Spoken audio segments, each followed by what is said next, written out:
What is your reaction to these proposals from the Conservative government?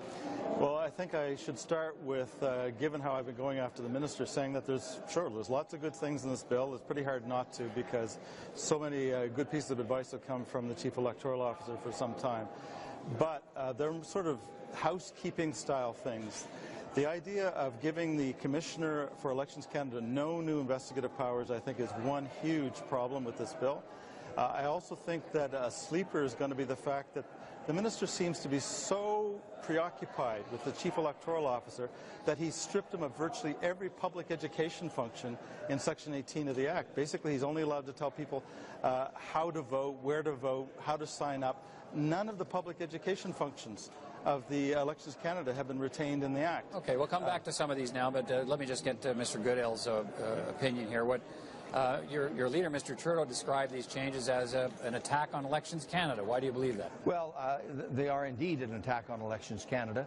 I think this is intended, at least in part, to be a personal insult directed at Mark Mayrand and Jean-Pierre Kingsley, because they have had over the years the courage to speak truth to power, to challenge the Conservative Party and the Conservative government, and where necessary to take them to court because they violated the rules. And it was up to Elections Canada to enforce those rules. I think there are two fundamental flaws here. What are they? One is the distinction that is being drawn between Elections Canada as an administrative body and the investigative power, which is being stripped away.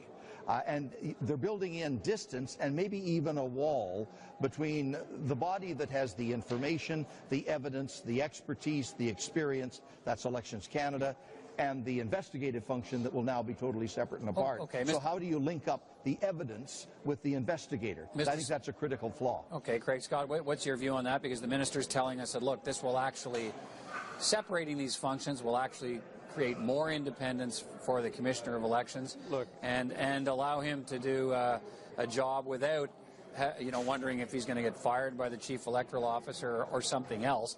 He says this creates more independence. Well, the minister is creating fantasies. There's nobody serious about Democratic Canada Elections Act reform for the last 4 years who even mentioned this as an issue. It's all about the problems of the Conservative Party in terms of what they face with Elections Canada, both the Chief Electoral Officer and the Commissioner, doing their job.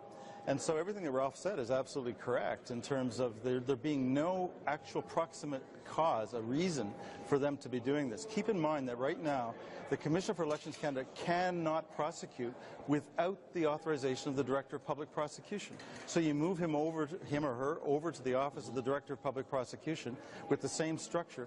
What has changed other than trying to create the false impression that Elections Canada is somehow interfering through the Chief Electoral Officer with the Commissioner? There's been no signs, no evidence ever of that. No. All right, so Mr. Goodale, what's your view on that? Then when Pierre Poilievre tells us that, look, this is giving him more teeth, more powers, more independence. No, it's trying to disconnect him from the body of information, the expertise, the knowledge, the evidence, indeed, that something has gone wrong in an election. Who will find that out? Who will be the first one to see, well, this doesn't smell right, as with robocalls or election fraud or all of the other irregularities? But is there anything in here it's Elections Canada. Is there anything in here that stops the there's no line of communications from Elections Canada to the Commissioner. Okay, is there anything that stops the Commissioner from going to Elections Canada and saying, give me all your stuff on this, I think something bad happened here? It sets up the Commissioner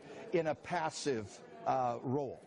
He's able to initiate inquiries, but first of all, he has to know that there's a problem. And that happened in a symbiotic relationship between the Chief Electoral Officer and the Commissioner, and now that is being cut, and it's being cut deliberately by the government, and this is payback. Because it was this team of very diligent investigators connected to Elections Canada that found out about robocalls, that found out about In-N-Out, that found out about Panashaway and Del Mastro and Glover and Bazan, that found out about the instances of voter suppression and electoral fraud. And remember, the Federal Court of Canada specifically found that electoral fraud in fact occurred in the last election. So then let me ask you, Mr. Scott, what about some of the measures in here designed, Mr. Poilievre says, to crack down on electoral fraud, to help prevent it? You know, the registry for robocalls, stiffer penalties, you know, in some cases he says jail time for offenders. Has he done some good work there, or are there problems there as well? The basic structure of registering those doing calls and retaining data and all that stuff is fairly basic. We all knew that had to be done. It was in my own bill. And so that relative structure is not so bad, although retaining data for only a year, a year versus at least 2 years or more, that's a problem. And the fact of the matter is he's emphasizing the downstream, the fact of new offenses, which we call for, of course, and the punishments on conviction, but all of the upfront investigative powers have not changed. And we all know that the obstruction, ironically enough, one of the new crimes in the bill is obstruction of investigations. We know there's been something that looks like obstruction by elements in the Conservative Party.